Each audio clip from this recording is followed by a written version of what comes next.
Sesampainya di kelas, Santi dan teman-temannya pun menghampiri Alzam dan teman-temannya. Ini ada undangan ulang tahun gue,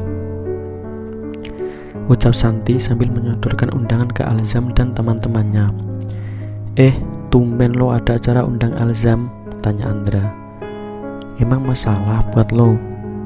Nyelot Santi sambil melotot ke Andra. Santuy, gue nanya baik-baik, malah dijawab nyolot, ucap Andra sambil melotot ke Santi. Udah, jangan berantem, ucap Fendi untuk meredakan suasana. Iya, ngerusak mood gue aja pagi-pagi, ucap Alzam karena sambil memutar bola mata malas. Ya udah deh, terserah, pokoknya kalian harus datang dan jangan lupa kadonya ya, ucap Santi sambil menunjuk ke arah mereka. Iya deh Kunti, ledek Riki kepada Santi yang dibalas tatapan horor Santi. Kring, bunyi bel pertanda akan dimulainya proses belajar mengajar di kelas. Proses belajar pun sangat berjalan dengan lancar bagi Alzam, karena Alzam sudah mempelajarinya tadi malam, dan sangat berjalan lancar bagi Santi, karena Santi belajar di alam mimpi. Apalagi namanya kalau lagi molor di kelas. Emang kebiasaan Santi sih, kalau proses belajar mengajar di kelas, Santi hanya molor kecuali kalau dipindahkan ke bangku depan karena diawasi guru yang mengajar. Karena Santi duduk paling belakang, jadi jarang guru yang melihatnya ketika molor. Kring, bel istirahat berbunyi dan semua siswa berhamburan keluar kelas untuk menuju ke kantin untuk mengisi perutnya yang lapar. Kecuali Santi dan teman-temannya, dan Alzam dan teman-temannya masih di kelas. Santi, bangun, udah istirahat, ucap Anin sambil menggoyangkan bahu Santi, dan Santi pun membuka matanya dan terbangun. Udah istirahat, tanya Santi sambil menguap. Udah dari tadi, jawab Naila sambil memutar bola mata malas. Ya udah, yuk kita pulang, ajak Santi. Ayo, gue mau pergi shopping, gue mau beli gaun dan kado buat lo, ucap Anjani menerima ajakan Santi yang diangguki Naila dan Anin. Kalian mau bolos? Gue ikut ya, tanya Fendi yang tidak sengaja mendengar perbincangan Santi dan teman-temannya. Lo, jangan berani-berani bolos ya, ancam Alzam sambil memukul lengan Fendi. Au, gue bercanda doang kok, ucap Fendi sambil meringis kesakitan. Ya udah, yuk guys, kita bolos, ajak Santi kepada teman-temannya sambil menggendong tasnya tanpa memperdulikan Alzam sebagai ketua kelas. Kalian jangan bolos, ancam Alzam kepada Santi dan teman-temannya. Kenapa? Itu bukan urusan lo. Kalau gue bolos itu urusan gue, dan lo jangan larang gue dan teman-teman gue, ancaman Santi balik ke Alzam. Iya nih Alzam, suka banget ngurusin hidup kami, ucap Anjani sambil menunjuk ke arah Alzam. Tahu nih, Alzam ngeselin banget, tambah Anin sambil memutar bola mata malas. Iya nih Alzam, sono lo pergi aja deh, tambah Naila. Kunti squad, kalian gak kapok-kapok ya dihukum gara-gara bolos mulu, ucap Riki yang dibalas tatapan horor Santi. Enak aja lo katain kami Kunti, bentak Anin gak terima. Iya nih, daripada lo butuh hijau squad, ajak Naila gak terima juga. Udah deh, kalian jangan berantem mulu, gue kawinin lo tahu rasa lo, ucap Andra mengancam.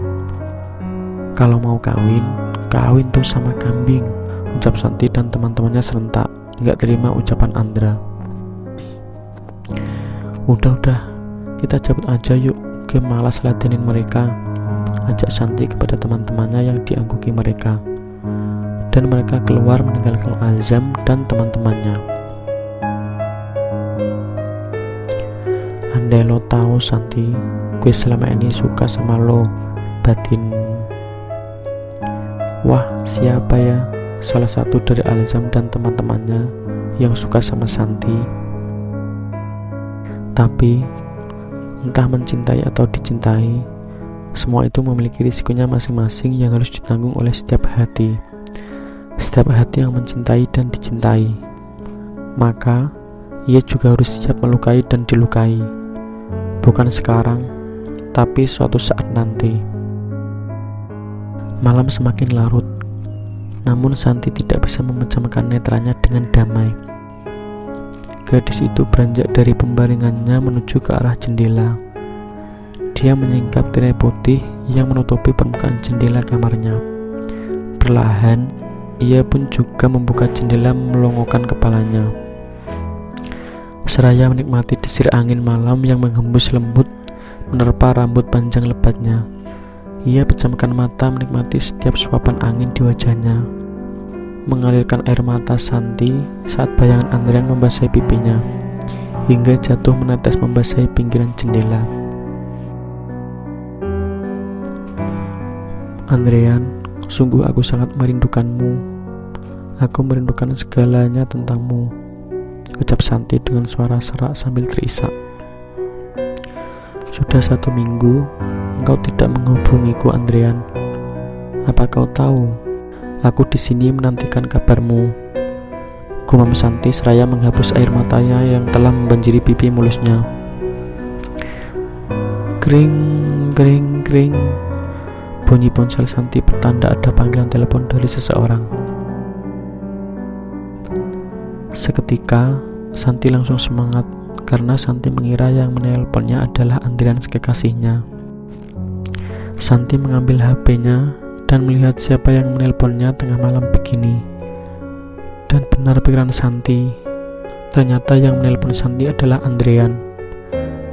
Dan seketika Santi langsung tersenyum lebar dan langsung mengangkat telepon Andrian. Halo Andre, apa kabar? Kenapa kau tidak mengabariku selama 1 minggu terakhir ini? Kamu tahu gak, aku sangat merindukan suaramu. Jutaan pertanyaan Santi yang diutarakan untuk Andrian. Halo Santi, aku juga sangat merindukanmu. Bisakah kamu menemuiku sekarang? Jawab Andrian dengan suara serak. Kamu udah pulang dari Jerman. Kapan? Kamu kok gak ngabarin aku sih? Tanya Santi kaget mendengar ajakan Andrian untuk menemuinya, karena selama kurang lebih 3 tahun Andrian ada di Jerman. Aku sudah kembali ke Indonesia tadi sore. Apakah kamu bisa menemuiku sekarang? Jawab Andrian dengan suara semakin serak. Baik, kamu ada di mana? Aku akan segera menemuimu, jawab Santi dengan semangat karena tidak sabar untuk menemui kekasihnya yang sudah terpisah cukup lama. Aku ada di depan rumahmu, jawab Andrian. Hah? Ya udah, aku akan segera menemuimu, ucap Santi dengan sangat semangat. Santi pun keluar dari kamarnya dan menuruni tangga. Langkah Santi sangat cepat yang bisa dikatakan dia lari, karena sudah tidak sabar menemui kekasihnya. Dan perlahan dia pun membuka pintu rumahnya, dan yang pertama kali dia lihat adalah Andrian dengan mata yang sudah bengkak. Andrian, teriak Santi dan langsung memeluk Andrian, dan Andrian pun membalasnya dengan lembut. Aku merindukanmu, San. Aku sangat merindukanmu, ucap Andrian sambil mengelus rambut Santi dengan lembut. Aku juga sangat merindukan Andre, ucap Santi yang masih setia di pelukan Andrian. Andrian pun melerai pelukan Santi dan menatap wajah Santi dengan lamat, dan langsung genangan air matanya mulai membanjiri pipi Andrian. Kamu kenapa menangis? Kamu menangis karena bahagia ya? Karena sudah bertemu denganku setelah terpisah selama bertahun-tahun, tanya Santi karena heran dengan Andrian yang sudah dari tadi menangis, padahal selama dia pacaran Andrian tidak pernah menangis seperti ini. Karena sudah tidak tahan dengan perasaannya, Andrian pun langsung memeluk Santi kembali. Aku mencintaimu, San. Aku sangat mencintaimu, Santi, ucap Andrian sambil menangis terseduh-seduh. Aku juga sangat mencintaimu, balas Santi sambil memeluk Andrian dengan erat. Kita bisa bicara serius sekarang, tanya Andrian sambil melerai pelukan Santi. Kenapa tidak? Ayo, kita bicara di dalam saja, ajak Santi. Kita bicara di sini aja. Ayo duduk, jawab Andrian sambil duduk di teras rumah Santi, dan Santi pun hanya nurut dan ikut duduk. Kamu mau bicara apa? Kelihatannya serius banget, tanya Santi sambil tersenyum dan menatap Andrian. Andrian pun membuang nafas dengan kasar seraya mengumpulkan tenaga untuk membicarakan sejujurnya kepada Santi. San, maafkan aku, ucap Andrian sambil menangis dan tidak berani menatap Santi. Maaf, kenapa? Tanya Santi penasaran, karena selama ini dia menganggap bahwa Andrian tidak punya salah. Andrian pun membuang nafasnya yang terasa sangat berat. San, aku dijodohkan dengan orang lain, ucap Andrian dengan suara yang sangat serak. Kira-kira bagaimana ya perasaan Santi setelah tahu kalau kekasihnya dijodohkan oleh orang lain?